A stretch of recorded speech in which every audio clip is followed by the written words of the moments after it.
kembali lagi bersama aku Tias di YouTube channel Sustaination. Di video sebelumnya aku udah share tips-tips gimana caranya untuk mulai mengompos bagi pemula. Jadi gimana nih, udah ada yang mulai mengompos belum di rumah? Komen di bawah ya. Nah, buat teman-teman yang baru mulai mengompos, biasanya itu ada permasalahan-permasalahan nih waktu mengompos. Salah satu masalah yang sering banget muncul dan sering banget ditanya adalah kompos yang bau dan belatungan.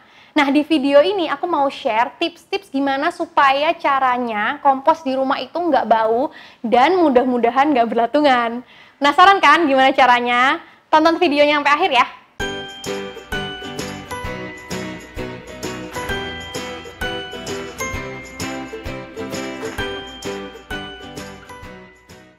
Sebelum kita mencoba menangani permasalahan bau dan belatung yang ada di kompos kita perlu mengetahui apa aja sih yang menjadi penyebab bau dan belatung yang ada di kompos kita.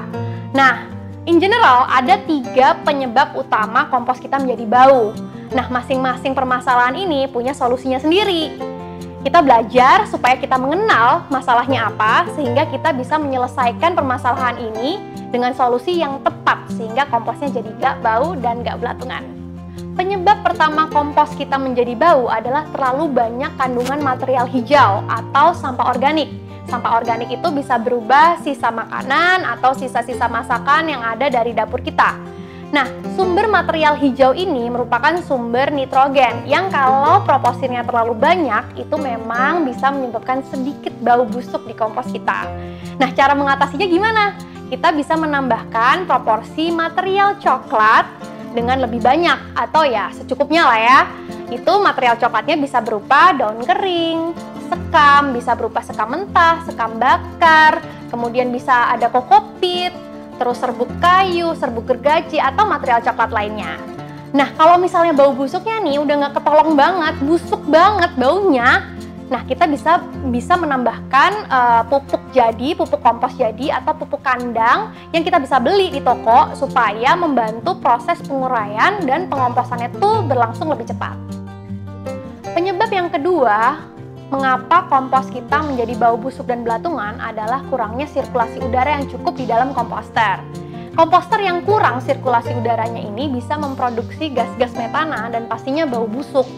Jadi gimana dong cara mengatasi masalah ini? Ada 2 cara untuk menciptakan sirkulasi udara yang baik di dalam komposter kita. Yang pertama adalah dengan mencacah material hijau atau mencacah sisa organik kita. Tujuannya adalah untuk memperkecil luas area sisa organik ketika kita masukkan ke dalam komposter. Semakin kecil cacahan sisa organik kita, itu semakin bagus. Jangan sampai kita masukin sisa organik gede banget ke dalam komposter. Contohnya daun pisang. Jangan sampai kita masukin daun pisang berlembar-lembar gitu langsung ke komposter, karena itu akan sangat menghambat sirkulasi udara di dalam komposter kita dan bisa berakibat bau busuk dan juga belatungan. Cara yang kedua untuk menciptakan sirkulasi udara yang bagus di dalam komposter kita adalah dengan mengaduk komposter kita secara rutin, minimal 1 kali seminggu. Paling bagus sih 2 hari sekali, lebih sering lebih bagus. Dengan kita mengaduk komposter kita menciptakan sirkulasi udara sampai ke bagian bawah komposter kita. Nah, kalau sirkulasi udara di komposter kita bagus, pasti kompos kita nggak bakalan bau. Penyebab ketiga kenapa kompos kita menjadi bau adalah karena kompos kita terlalu basah atau terlalu banyak air.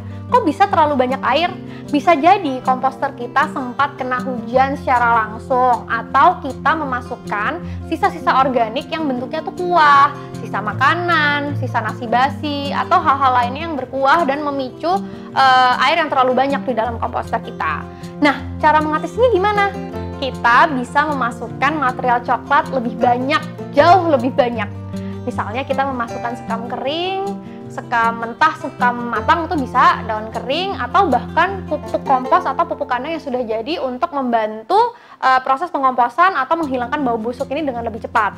Nah, lalu bagaimana dengan belatung? Percayalah, belatung ini adalah organisme yang kita butuhkan di dalam komposter kita. Kenapa? Karena kehadiran belatung ini membantu proses penguraian dari material organik menjadi pupuk kompos. Jadi ya mau nggak mau kita harus mencoba untuk berteman atau membiasakan diri dengan kehadiran si belatung ini. Aku pun sebenarnya waktu awal mengompos tuh takut banget sama belatung. Jadi kalau aku buka komposterku, terus aku ngeliat belatung tuh aku bisa teriak-teriak kenceng banget.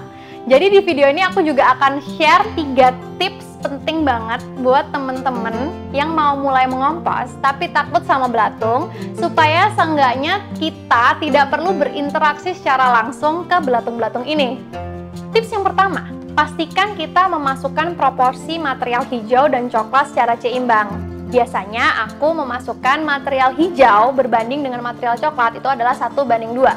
Setiap kita memasukkan 1 mangkok material hijau, kita juga memasukkan 2 mangkok material coklat. Nah, pastikan juga teman-teman itu akan meratakan material coklat di atas, di semua area di bagian atas komposter. Jadinya kita nggak perlu ngelihat bagian bawah kompos kita yang mungkin banyak banget belatungnya. Tips yang kedua, kita bisa gunakan sarung tangan yang bisa dipakai ulang dan juga menggunakan tongkat pengaduk favorit teman-teman untuk mengaduk komposter kita. Jadi kita nggak perlu langsung nih bersentuhan atau harus berinteraksi sama si belatung-belatung yang ada di dalam komposter kita. Tips yang ketiga, kalau teman-teman mau memasukkan makanan matang, berlemak, atau berminyak ke dalam komposter, pastikan juga kita memasukkan material coklat jauh lebih banyak. Jadi nggak 1:2 ya, bisa 1:4. Kenapa? Karena material-material hewani yang berlemak, berminyak ini bisa memicu belatung lebih banyak. Makanya kenapa kita perlu menambahkan material coklat lebih banyak juga. Supaya apa? Ya supaya nggak kelihatan dong belatungnya. Jadi intinya, untuk mencegah supaya kompos kita jauh dari bau busuk, kita harus menjaga supaya komposter kita, 1, memiliki proporsi sampah yang baik antara material coklat dan material hijau. Kedua, kita harus memastikan komposter kita memiliki sirkulasi udara yang baik. Dan yang ketiga, kita memastikan supaya kandungan airnya cukup, nggak lebih dan nggak kurang. Kalau 3 tips tadi udah teman-teman lakukan, pasti kompos kita akan jauh-jauh dari bau busuk. Jadi gimana nih pengalaman mengompos teman-teman kompos yang ada di sini? Gimana juga pengalamannya menghadapi belatung di dalam komposter? Nah, buat teman-teman yang udah mulai mengompos, bisa share cerita kompos teman-teman di komen di bawah, atau pakai hashtag cerita kompos dan tag Instagram Sustaination buat kita repost ya. Jangan lupa subscribe dan like video ini kalau teman-teman nggak mau ketinggalan video tentang mengompos selanjutnya. See you on the next video. Bye!